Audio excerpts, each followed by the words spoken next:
Hello everyone. Today we are going to learn about file organization in DBMS. So what we will learn today, what is file organization, what is spanned file organization, what is unspanned file organization, IO cost and indexing introduction. So first we will see what is file organization. Database is stored as collection of files. So now this is a database and this database is having many files inside it. So database, it is like a container for storing files. Now file is a sequence of records. So now this is which you can see in the yellow color is my file. File will have many records inside it. So this gray color pages which you can see inside are called as blocks. Okay, this blocks contains the records. So each file will have many records. So record is a sequence of fields. So inside every record there will be different fields. So now this is one block which is there inside this file now. And in this block there are different records. Okay, now 1, 2, 3, 4, 5. There are 5 records inside this one block. Okay, from where we got this block? From this file.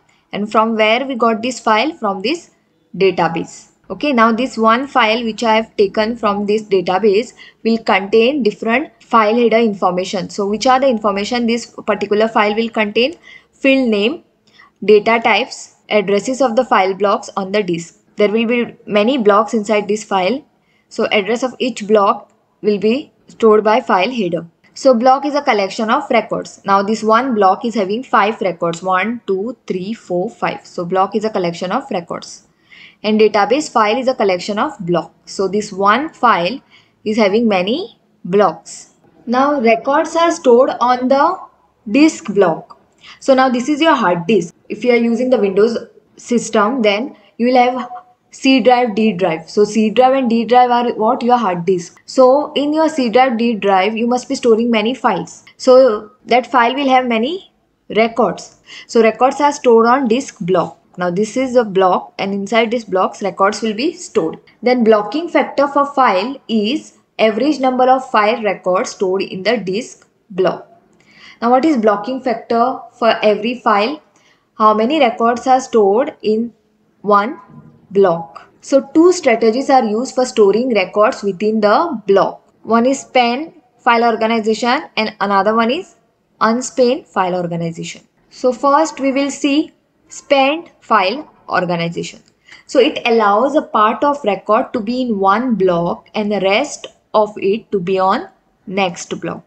Now you can see over here in this yellow color is a record. Part of this record will be stored in one block and the remaining part will be stored in next block. Okay, so only one part of the block you can store in one block and remaining part you can store in other block. So that is called a spanned organization. So no internal fragmentation in spanned organization.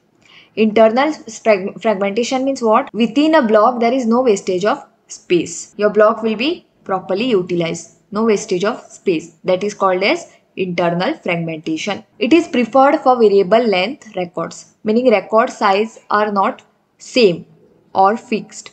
Now you can see in this particular record there are record sizes are different. See, this size is different from this size, second record size. Then third record is smaller. So record size are not fixed, they are of variable length. Okay, and span organization used for storing this type of records only which are of variable length. Then we have unspanned organization. Here records are not allowed to span in more than one block. Now this is one record. Okay, there are 3 parts of this one record. So all the parts of this records are stored in one block only. Okay, you cannot store some of the part in another block. So there are 3 part of this record. All the 3 parts should go in one block only. See, 1, 2, 3. They cannot go in another block because they are part of the same record. So they have to go in the same block. So record is not allowed to span in more than one block. An entire record should be one block. See, here 3 parts are there of this record. All these 3 parts are transferred to this block 1 only. So less IO cost is needed because to load any record only one disk block access is required. Cost is very less in unspanned organization because you are needed to keep only one block because entire record will go inside a one block only. No separate blocks are needed like span organization. So cost will be reduced. Now you can see over here, these records are of fixed length. They are of same size. Okay, see first part of the record, second part and third part, all are of same size, same length. So on-span organization is used only when the records are of fixed length. So now what is I/O cost in file organization? So when record is accessed, the number of memory blocks required to access the record is called as I/O cost. Now this is one record and this record has three parts, first, second and third. Okay, so now to read this record we need to access the three blocks over here. Okay, so cost will be what of these three blocks. So total cost will be of what? These three blocks cost, because three blocks are used to access this one record, because one part of the record is there in this block 1, the second part of the record is there in block 2 and third part of the record is there in block 3. So how many memory blocks are required to access one record is called as I/O cost. Suppose database file has n blocks. This is a database and it has many files. Okay. Now this file will have many blocks inside it. I have taken one file from this database. Okay, this yellow color file which is there inside this database, I have taken it. Okay, now this database file will have many blocks inside it. This gray color which you can see are the blocks. Sequence of blocks will be there in the database file. Okay, then I want to search the record X. From this file there are many blocks. Inside this block somewhere record X will be there. So I need to search the record X from these blocks. So now one block I have taken out, in that the record X is there. Okay, so maximum number of block access to find this record X is known as what? N. Okay, and the record should be unordered. And the maximum number of blocks access will be log 2 of n when the records are ordered. If the records are in some order, I need to search only log 2 of n blocks to get that record.